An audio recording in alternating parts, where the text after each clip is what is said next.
একজন আপুকে পেয়েছি যিনি বই মেলাতে আসছে।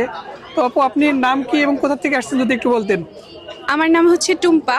আমি এসেছি এয়ারপোর্ট থেকে। আজকে যে মেলাতে এসেছেন, তো এখানে মানে দর্শনার্থী দেখে আপনার কেমন মনে হচ্ছে? অ্যাকচুয়ালি আমি ছোটবেলা থেকে এখানে আসি, তো তেমন খুব বেশি একটা তফাৎ না, কিন্তু তাও ছোটবেলায় যেরকম একটা মানে আবেগ নিয়ে আসতাম, এখনো ঠিক সেরকম আবেগটা রয়ে গেছে। আর ভালো লাগে অনেক অনেক আসলে। ভালো লাগছে। হ্যাঁ, আপনি যে এত সুন্দর মাথায় ফুল দিছেন, সেটা কেন? সেটা আসলে বসন্ত উপলক্ষে। আমরা জানি বসন্তকালে অনেক ধরনের ফুল পাওয়া যায়। আচ্ছা তো আচ্ছা, যেহেতু পাওয়া যায়, সেহেতু সেটাকেই সেলিব্রেট করার জন্য জাস্ট। সেই জন্য সেলিব্রেট করার জন্য নিছেন। তো আসলে আপনি কি ধরনের বই কিনতে ইন্টারেস্টেড আপনার?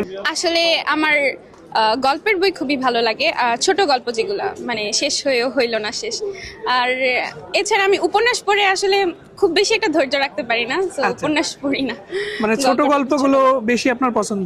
রোমান্টিক বা হিস্টোরিক্যাল যেসব কাহিনীগুলো আছে, সেগুলো কেমন লাগে আপনার পড়তে?